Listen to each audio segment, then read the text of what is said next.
Assalamualaikum warahmatullahi wabarakatuh. Waalaikumsalam warahmatullahi wabarakatuh. Alhamdulillah, alhamdulillahi rabbil alamin. Assalatu wassalamu ala asrafil anbiya'i wal mursalin, sayyidina wa maulana Muhammadin. Asyhadu an la ilaha illallahul malikul haqqul mubin, wa asyhadu anna Muhammadan abduhu wa rasuluhu wassadiqul wa'adal amin.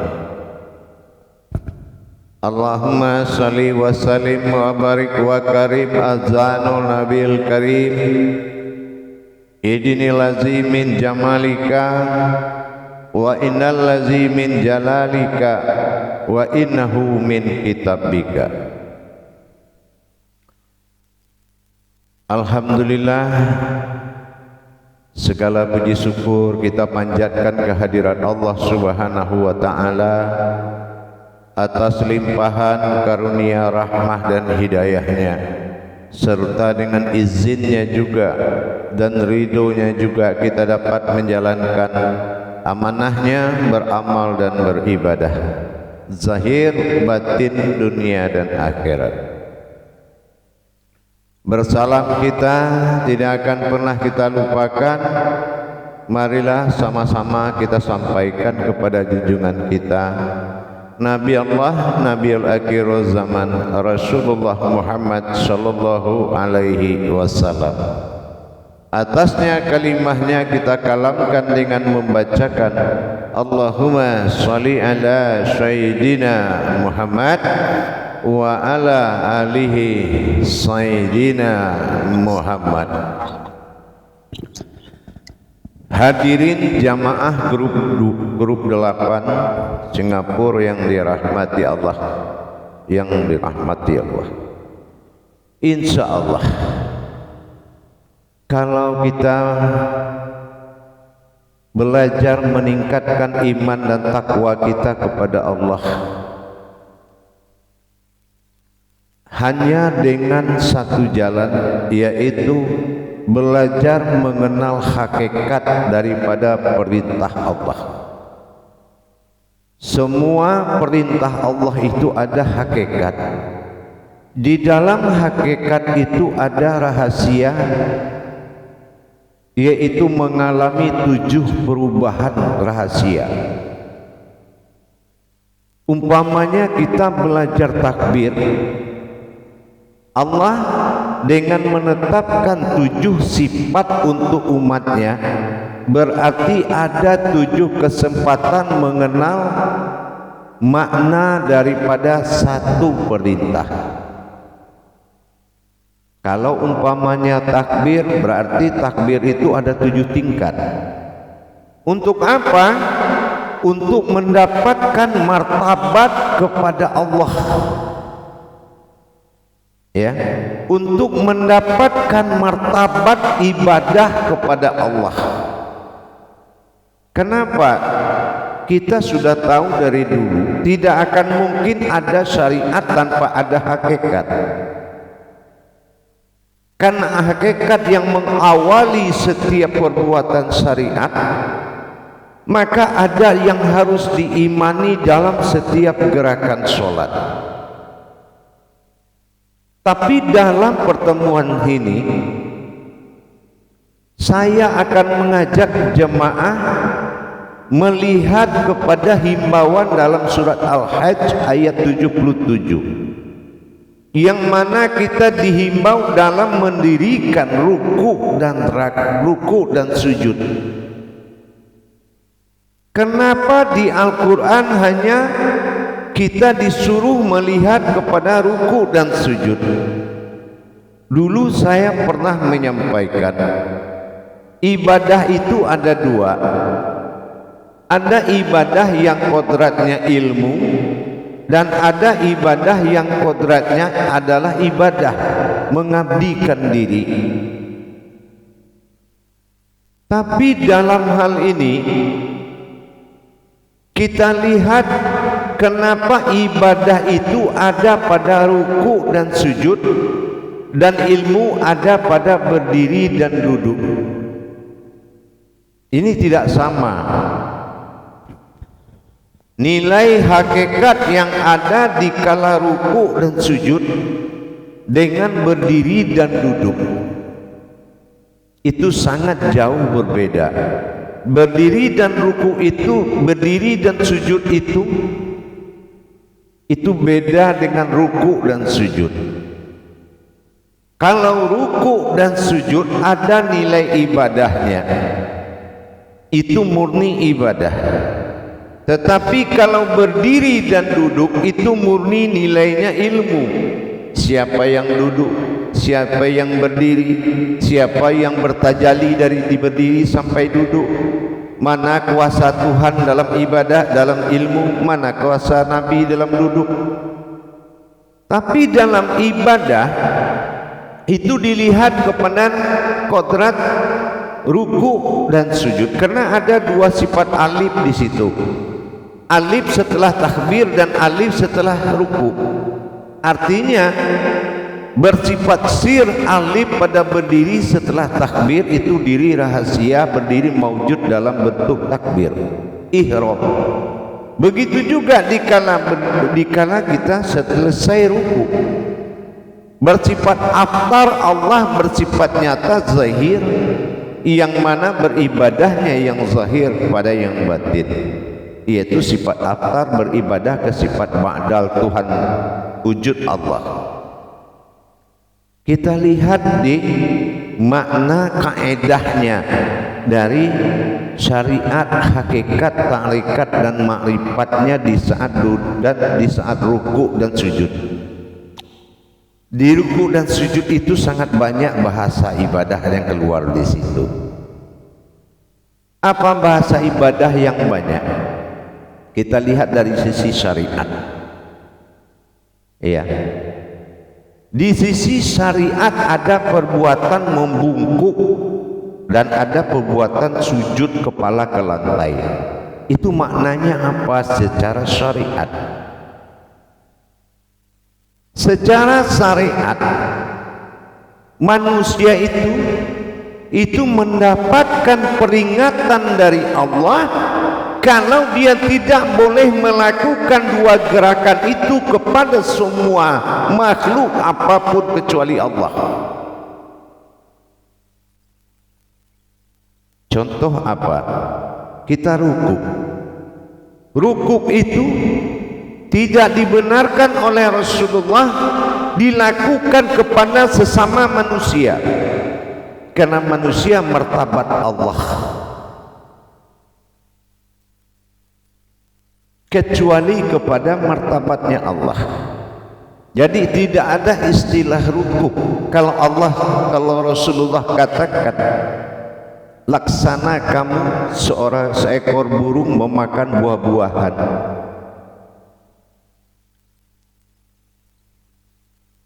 bagaimana dikala sujud? Secara syariat manusia itu biasanya paling dia tidak suka kalau kepalanya itu diganggu atau kepalanya dipukul dengan alasan kepala ini derajatnya tinggi, harga diri, apa-apa yang berharga ditaruh di kepala. Tetapi di mata Allah kita sujudkan, kita taruhkan di atas tanah, habis sirna segala kemampuan dan kesombongan kita, karena di mata Allah tidak ada yang lebih berharga melainkan ibadah kepadanya. Itu secara syariat. Secara hakikat kita sudah belajar. Kenapa ruku 3 rakaat hanya ayatnya itu saja yang diulang? Karena dia bernilai kasah, wakasah, wakasasah. Kasah adalah orang yang melaksanakan penglihatan atau kodrat kaulinya ayat itu. Hakikat ayat yang dibaca itu kasah wa kasasah. Bunyi ayatnya sama tapi maksudnya beda-beda. Kasah adalah seorang yang memohon disucikan dirinya dari kesalahan dan kelalaiannya kepada Allah Subhana Rabbil Azimi wa bihamdi. Yang kedua, wakasah yang pernah kita pelajari, seseorang telah melaksanakan minta mohon ampun kesucian dirinya atas kesalahan mempersekutukan Allah. Nah, yang ketiga, wakasasah, seseorang memohon ampun atas kesalahan, tidak bersyukur selama ini diberikan pertolongan oleh Allah melalui orang lain. Itu secara hakikat. Di sujud begitu juga secara hakikat. Subhana rabbiyal a'la wa bihamdi. Hakikatnya apa? Kaulinya itu di kita memohon kesucian kepada tiga kodrat, kasah wa kasasah di kala sujud. Apa itu? Subhana rabbiyal a'la wa bihamdi, kasah, sucikan dan tinggikan derajat batin dalam diriku ya Allah. Subhana rabbiyal a'la wa bihamdi. Yang kedua, wa kasah, sucikan dan tinggikan derajat rohanimu dalam diriku ya Allah. Yang ketiga itu adalah wa kasasah, sucikan dan tinggikanlah ya Allah derajat batinmu dalam diriku, Rabbani, rohani, nurani. Iya kan? Itu wakasasah secara hakikat. Bagaimana dengan cara tarekat? Dikala ruku tadi, hak tarekatnya siapa? Alif aftar, perjalanan alif aftar menuju alif ba'dal tunggal, yaitu rohani, yaitu hakikat diri batin.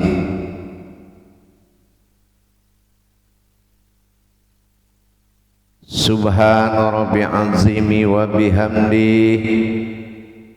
Hak tarekat yang terjadi pembicaraan alif yang berdiri setelah ruku dengan alif yang berdiri setelah takbir. Ini zahir dan batin Allah yang berkalam. Itu secara tarekat. Apa yang disampaikan? Subhana rabbil azimi wa bihamdi. Sucikan aku, jaga kesucian aku. Subhana rabbil azim.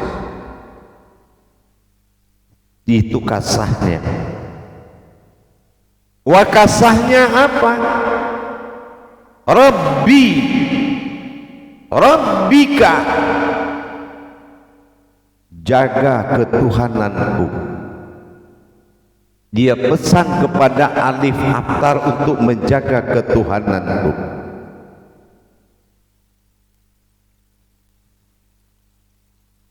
Yang ketiga, itu yang disampaikannya kepada alif itu, aftar.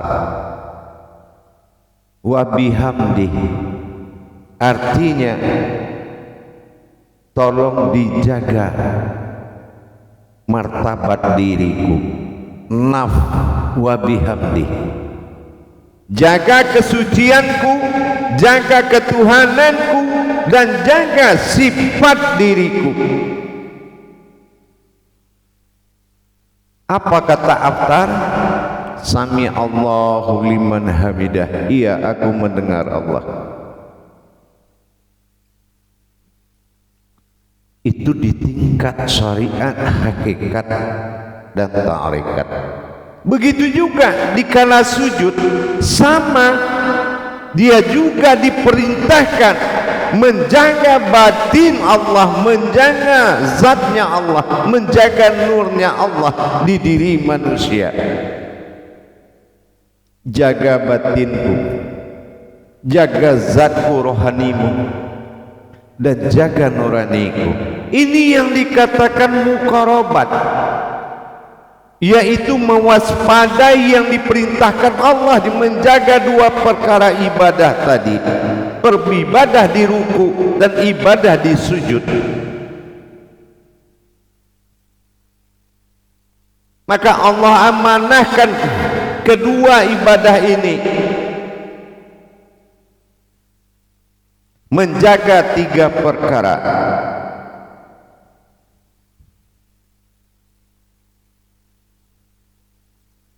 Allah pertama katakan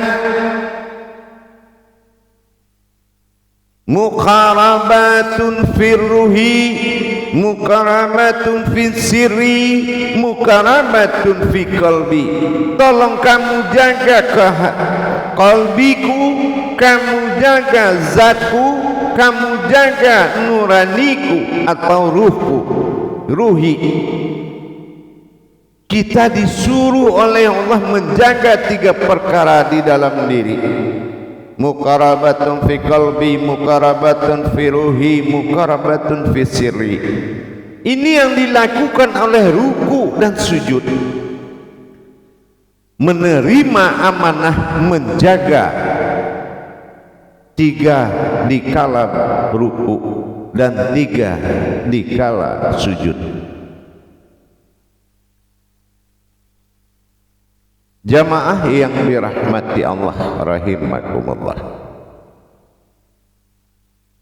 Jadi dengan kita memahami nilai ibadah itu ada pada ruku dan sujud, maka kita harus mengerti kalau perbuatan berdiri dan duduk itu adalah kodratnya ilmu, yaitu yang melakukan ibadah. Tapi yang dia lakukan itu ada di dalam makom ruku dan sujud. Inilah yang dikatakan dengan ibadah. Jadi kalau kita beribadah itu harus kita bisa memiliki kemampuan mengetahui nilai hakikat yang disembunyikan di dalam ibadah itu. Kenapa? Karena itu adalah tajalli rohani. Jadi semakin kita banyak mendapatkan nilai rahasia yang terkandung di dalam perbuatan hakikat, inilah makanya kalau syarat sah khusyuk solat itu ada 4, itu yaitu tadi. Yang pertama iman. Apa yang kita imani? Seperti tadi itu. Berapa tingkat iman kita yang bisa kita pelajari, yang kita dapat di dalam setiap gerakan sholat? Sudah berapa tingkat? Baru segitulah nilai ibadah kita baru. Yang kedua Islam. Islam itu apa? Islam itu bukan agama, artinya din. Bisa enggak dal alif nun? Apakah solat kita sudah menggerakkan diri atau masih menggerakkan tubuh? Ini dinilai. Ini yang dinamakan dengan din atau Islam. Syarat sah khusyuk yang kedua. Nah, yang tiga adalah tauhid. Sudah bisa enggak kita menjalankan ayat suci itu dalam solat? Dari mana datang ayatnya dan pergi kemana ayatnya? Siapa yang membaca ayat itu? Dan seperti apa kodrat ayat itu dibaca? Bagaimana menghubungkan ayat itu dari tempat keluarnya sampai dia masuk tanpa menyentuh tubuh manusia, tanpa menyentuh tubuh kita, karena dia adalah kauni, ayat sucinya Allah. Itu juga harus dipelajari. Yang terakhir ma'rifat. Kepada siapa kamu berbisik di saat sholat itu? Karena sholat itu berbisik, tidak boleh juga diam, tidak boleh juga lebih kuat. Itu yang dinamakan ma'rifat. Kepada siapa kamu berkalam, di mana? Nah ini, itu juga harus tahu.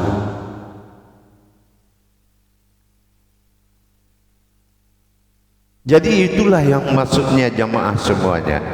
Saya menyampaikan hal begini, kalau hubungan tauhid ibadahmu belum benar, kemanapun peningkatan pengajian kita kejar, solatmu malah semakin hancur. Tapi sambil kamu meluruskan solat, sambil belajar menaikkan ilmu, baru saya jempol. Karena hati-hati, setiap orang berilmu belum tentu bisa solat, tapi setiap orang bisa solat sudah pasti bisa berilmu.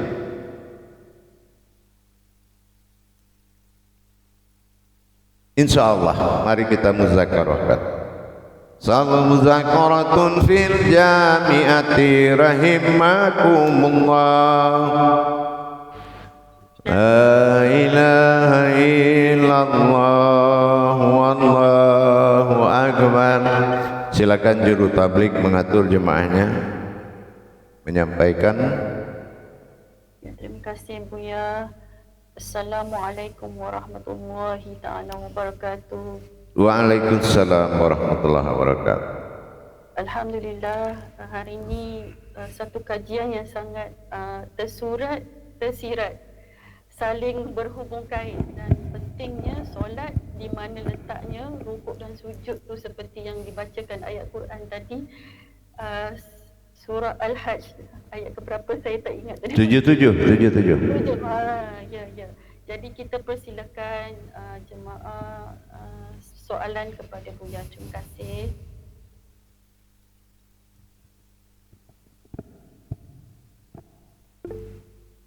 Dipersilakan Imam Ketua. Assalamualaikum warahmatullahi wabarakatuh ya. Waalaikumsalam warahmatullahi wabarakatuh. Apa kabar ya? Sehat ya? Insyaallah, amin. Insyaallah, alhamdulillah. Ini Bu ya, di dalam rukuk dan sujud tadi Buya mengatakan Islam, iman, tauhid, manfaat. Di dalam kita melaksanakan rukuk dan sujud itu, apakah Islam, iman, tauhid, marifat ini sejalan nggak Bu ya, atau satu-satu? Sejalan semuanya. Itu semuanya itu satu jalan. Kita contoh imannya.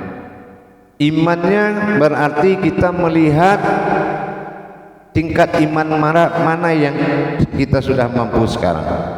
Iman syariat, kalau iman syariat katanya tadi kan Rasulullah bilang menggugurkan kemanusiaanmu, kan gitu.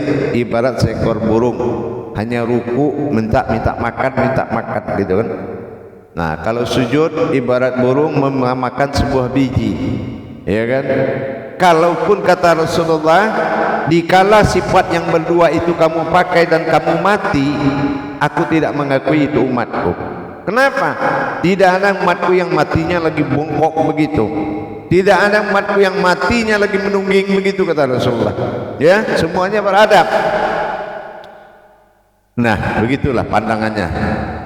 Kalau ke hakikatnya berarti kita sudah tahu apa kasah wa kasasah. Tarekatnya perbuatan alif afar dengan alif ba'dal. Marifatnya adalah dia mendengar apa yang disampaikan amanah oleh ba'dal. Jaga ketuhanan kesucianku, jaga ketuhananku, dan jaga keumatanku. Itu kan luar biasa man, ya. Bagaimana dia menerima perintah menjaga yang tiga, subhana rabbil azimi wa bihamdi, kasah, ya kan, jaga dan sucikan diriku. Itu luar biasa, ya. Kasah wa kasasah, menjaga kesucian, menjaga kemuliaan, menjaga ketuhanan, dan menjaga sifatnya Itu luar biasa. Ini adalah tarekatnya adalah pembicaraan antara alif abtar dengan alif ba'dal. Nanti baru alif abtar bilang, iya, aku mendengar. Sami Allah liman hamidah. Aku mendengar. Sami Allah, aku mendengar ya Allah. Gitu. Nah, selama ini kita tidak pernah merasa mendengar, tapi malah membaca apa yang dibaca orang. Dibaca sami Allah kata Allah, dibaca lagi sami Allah malah kayak kita. Harusnya kita mendengar. Nah, gitu. Gitu, paham? Insyaallah ya, alhamdulillah, terima kasih ya. Insyaallah. Assalamualaikum warahmatullahi wabarakatuh. Waalaikumsalam warahmatullahi wabarakatuh. Alhamdulillah, terima kasih Pak Ketua soalannya. Seterusnya kita jemput Pak Nur Rahim dengan soalannya. Terima kasih Juru Tabligh. Assalamualaikum warahmatullahi taala wabarakatuh, Buya. Waalaikumsalam warahmatullahi wabarakatuh. Mungkin pertanyaan tadi ada persamaan lah. Mungkin tak tahu ni mungkin ada persamaan tidak. Jika rukuk dan sujud kita baca 3 kali, ayat 3 kali lah. Di manakah kita mengarahkan kauli itu? Kaulinya itu kalau yang dihakikatkan sudah ada ketentuan memohon ampun dan mohon disucikan dari kesalahan, melalaikan perintah. Ya. Nah, itu kasahnya. Kasahnya yaitu mempersekutukan. Sucikanlah aku dan ampunilah aku ya Allah dari sifat mempersekutukan. Tapi yang kita menjalankan kaulinya memperlihatkan kepada Allah, bukan kita menambah ayat sholat, tetapi memperlihatkan makna yang dibaca. Itu yang dinamakan kauli. Nah, yang ketiga secara hakikat yaitu selama ini kita tidak pernah bersyukur. Apapun yang terjadi itu kita tidak anggap dari Allah, gitu. Bukan kula minallah, seolah-olah dari hasil usaha, seolah-olah dari hasil kerja, nggak pernah dari perbuatan Allah, tidak mengakui dari Allah datangnya. Alhamdulillah, tidak seperti itu. Nah, itu kan. Tapi kalau yang di sisi ma'rifatnya tadi, kaulinya itu sudah jelas. Aftar menerima nasihat dari ba'dal. Subhana rabbi azimi wa bihamdihi, jaga kesucian. Subhana rabbi azimi wa bihamdihi. Nah, disuruh jaga oleh dia itu bagaimana kita bisa menjaga amanahnya, yaitu martabatnya, harga dirinya, martabatnya, suruh jaga. Nah, yang ketiga subhana rabbi azimi wa bihamdihi, sucikan dan jaga kodrat sifatku, itulah diri. Ya, diri, kodrat diri itulah yang disuruh jaga oleh Allah. Jadi 3 perkara tadi inilah yang harus diterima kata-kata itu oleh aftar. Sifat dohirnya Allah yaitu am. Dia menerima amanah dari sifat batinnya an. Nah, itu paham? InsyaAllah, Buya. Nah. Assalamualaikum warahmatullahi wabarakatuh. Waalaikumsalam warahmatullahi wabarakatuh. InsyaAllah. Nah, itu yang dikatakan makomnya asrol as-sholah, ya. Itu dikatakan makom asrol as-sholah, yaitu inti ibadah. Ruku dan sujud itu asrol as-sholah namanya. Itu inti ibadah. Disitulah kunciannya ibadah, menerima amanah Allah, menjalankan amanah Allah dengan nilai ibadah. Kalau melalui ilmu itu ada rahasia berdiri dengan rahasia duduk, gitu. Nah, itu pun sudah ada YouTube-nya. Mungkin kenaikan yang ini yang tidak ada YouTube-nya, kenaikan untuk penerimaan amanah dari aftar, dari ba'dal ke aftarnya.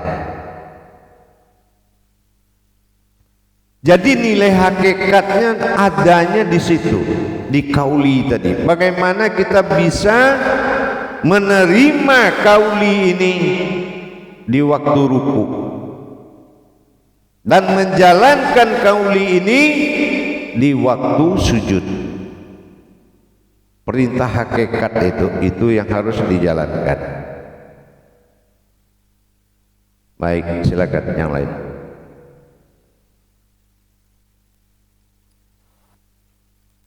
Ya jemaah, jika ada soalan sila ajukan.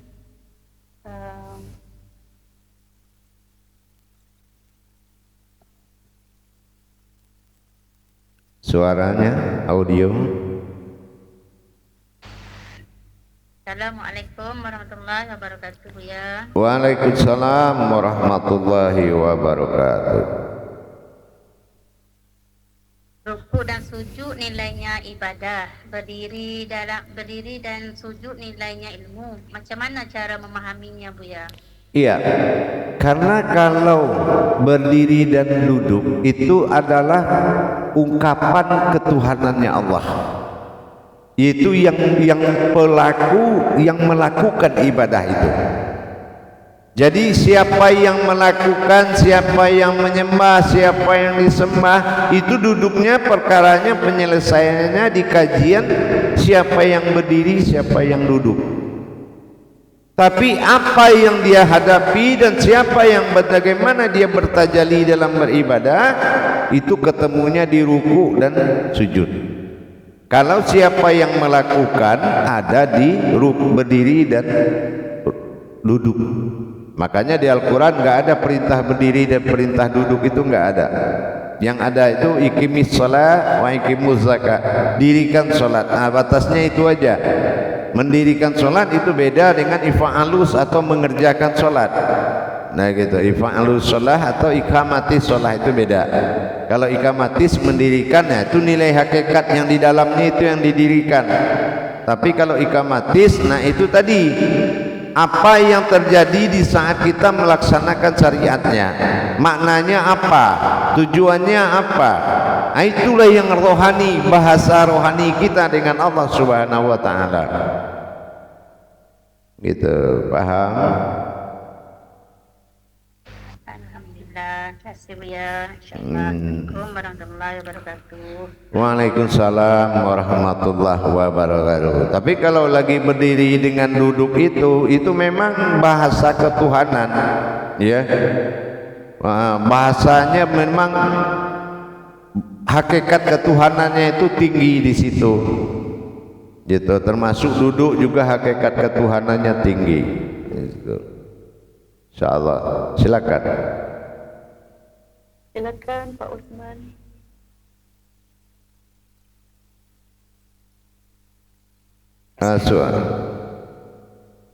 Assalamualaikum warahmatullahi wabarakatuh. Ya.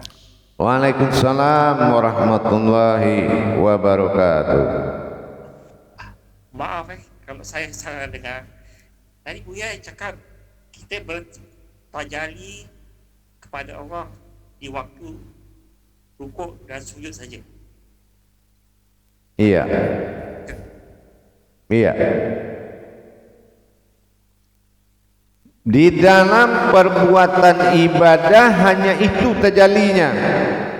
Ya, yang lain itu duduk doa.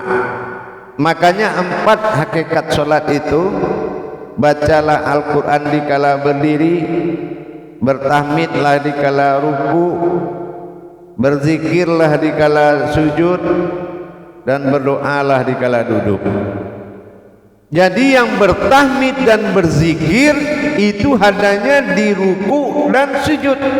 Nah, itulah ibadah tadi.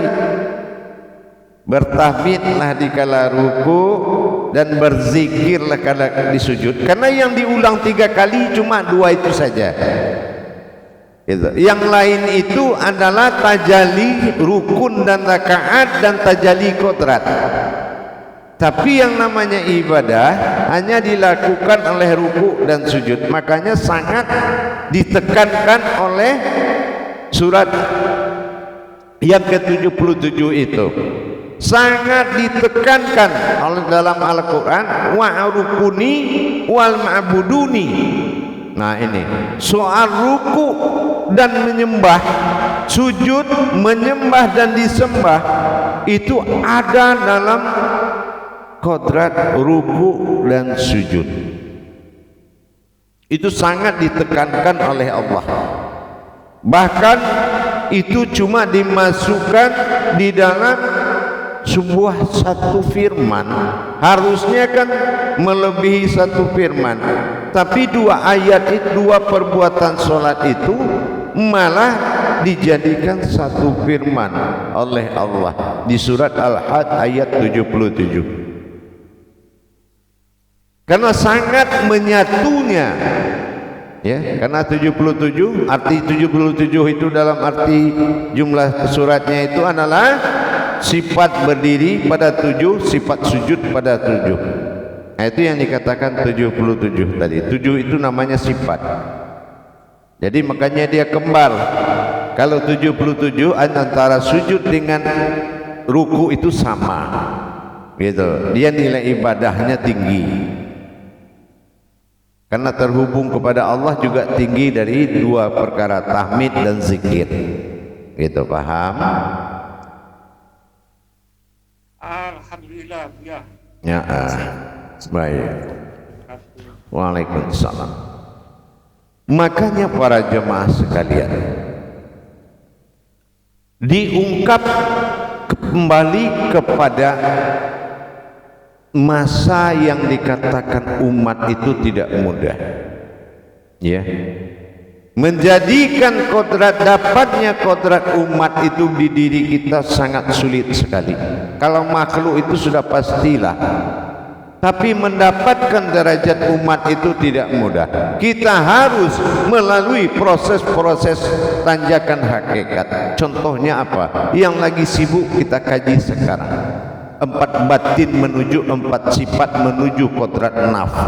Iya, itu tidak mudah. Kalau hanya dengan tubuh dan jasad, itu namanya nasma. Nasma itu sekadar panggilan, belum manusia itu. Nah, nanti kita akan sampai kajian ke situ. Ini menjadi kodrat aja, menjadi diri sifat bagi Allah itu tidak mudah. Makanya kita harus seimbang melatihnya dengan ilmu sholat ini, kajian diri itu. Kenapa? Belum lagi Rasulullah. Bagaimana menjadikan kodrat Rasul kalau kodrat batin ini tidak bisa bertajalli ke kodrat Rasul? Bagaimana menjadikan batin 4 menjadi 4 sifat, 4 sifat lebur jadi satu kodrat, induk diri, ma'ul hayat, itu tidak mudah. Menjadi manusia penguasa itu tidak mudah. Yang dipercaya Allah itu tidak mudah. Harus dibangun khairul iman, ilmu itu harus jelas bagaimana menjadi diri-diri batinnya Allah.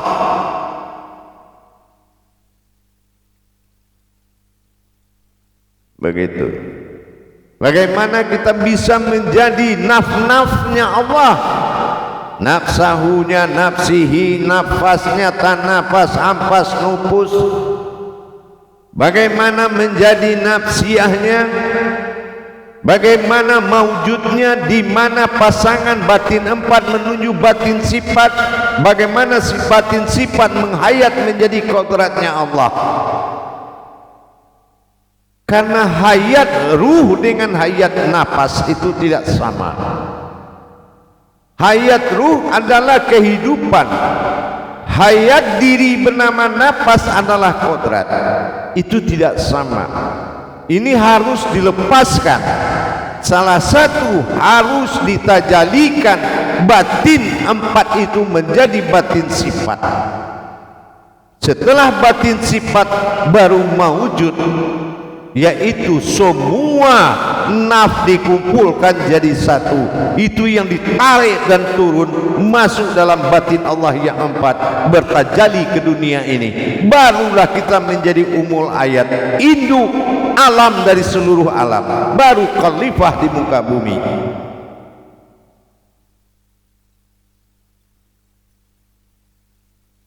Gitu jamaah. Menjadi umat Tuhan itu sulit, tapi menjadi manusia mudah, ya. Menjadi manusia itu kan sekedar beda dengan sapi sama kucing aja. Itu siapa? Itu manusia. Itu kucing. Nah, itu sebutan. Nah, ini yang nasma. Nasma itu digabungkan jasad dengan ruh, namanya nasma. Nasma itu sekedar sebutan, yaitu sebuah kehidupan, belum yang hidup. Ya kan? Makanya Rasulullah bilang, wahai ya Allah, tolong kumpulkan diri-diri batin yang kau angkat jadi diri itu menjadi satu, agar mudah umatku bertajalli kepadamu. Iyalah, kata Allah, tolong serahkan dululah yang 5 itu, jangan dipakai, itu milik saya. Itulah salbiyah. Ya, itu insya Allah, ya enggak? Itulah.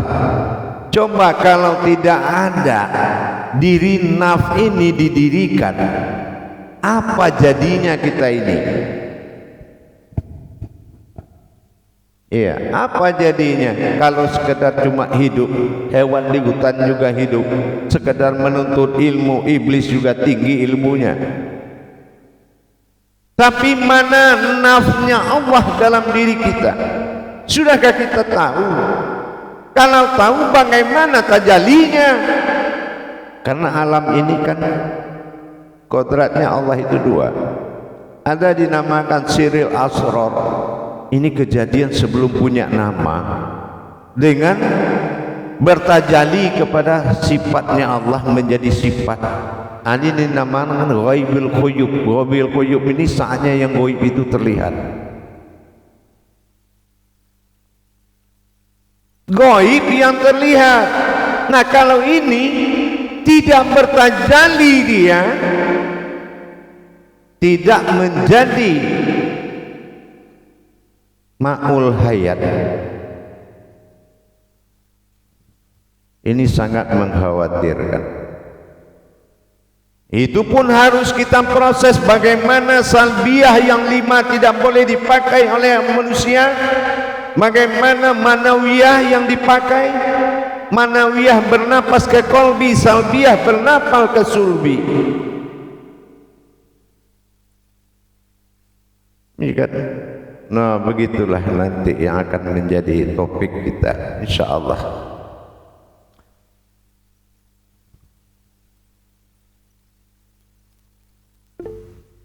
Baik, silakan. Silakan Pak Usman sekali lagi. Lanjutan. Terima kasih. Assalamualaikum warahmatullahi wabarakatuh. Ya. Waalaikumsalam warahmatullahi wabarakatuh. Bertanya sedikit tentang definisi mi'raj dan munajat ini. Kalau mi'raj adalah berpindahnya tajalli kodrat, salawatul fil mi'raj. Adam menghadap kepada matahari terbenam, Muhammad menghadapkan wajah batinnya Allah ke wujudnya sendiri. Itu namanya mi'raj. Ya. Jasad menghadap kepada maghrib, diri menghadap kepada Allah, itu sudah mi'raj. Sementara munajat adalah perbuatan yang menjadi bahasa dilakukan oleh hati batin kita. Jadi batin itu kalau bicara dengan Allah, dia perlihatkan. Allah itu tidak bisa dia mendengar apa yang kita ucapkan, tapi dia bisa mendengar apa yang kita lihat. Makanya jatuh kepada munajat. Kita cukup bicara dengan batin kita dan kita lihatkan bentuknya apa dan apa yang diatur oleh dalam hakikat rakaat tadi. Itu yang dikatakan dengan munajat. Jadi dalam sholat kita hanya munajat je lah. Nah, tergantung. Kalau kita ingin bermunajat boleh, beriradat boleh, berhajat boleh. Mana yang kita inginkan, silakan, enggak apa-apa. Itulah keberuntungan orang-orang berilmu. Kadang-kadang dia ingin bersyariat, kadang ingin berhakikat, kadang ingin bermunajat, kadang-kadang ingin beriradat. InsyaAllah inilah afqalala fil mu'minin. Beruntunglah orang-orang yang berilmu, ya. Jadi kalau sudah beruntung berarti banyak, kan gitu. Kalau masih satu aja ilmunya belum beruntung namanya, gitu. Paham? Sebentar ya. Jadi sholat itu tak ada kena mana sama Mi'raj. Salat yang dilakukan dengan 5 waktu dinamakan mi'raj, shalawatul fil mi'raj. Tapi ada salat yang dilakukan dalam gerakan 24 jam namanya shalatul min tawaf, yaitu bergerak bersama Allah, wa huwa ma'akum aina ma kuntum. Dimanapun kamu berada, di situ ada aku. Jauh tidak berjarak, dekat tidak ada antaranya. Inilah yang dikatakan orang yang selalu bersama Allah dalam bentuk sebuah wujud kodrat, ya, dalam bentuk satu wujud kodrat. Kodrat apa namanya, Buya? Itu yang dikatakan hakul du'im, diri yang sudah satu batin dengan Allah. Ya, itu namanya hakul du'im. Paham? Alhamdulillah. Ya, terima kasih. Assalamualaikum warahmatullahi wabarakatuh. Waalaikumsalam warahmatullahi wabarakatuh. Ya, dipersilakan Pak Ketua, Imam Ketua, Pak Membayu. Assalamualaikum warahmatullahi wabarakatuh. Ya, Waalaikumsalam warahmatullahi wabarakatuh. ini ada sedikit menganjal pikir. Tadi Buya bercakap tentang gaibul guyub. Gaibul guyub artinya yang nyata, Buya, ya. Iya, bersifatnya batin kepada yang nyata. Jadi nyatanya kepada aftar, kan? Macam itu kan maksudnya gitu. Oh tidak. Oh maksudnya iya, dia akan nyata di aftar. Artinya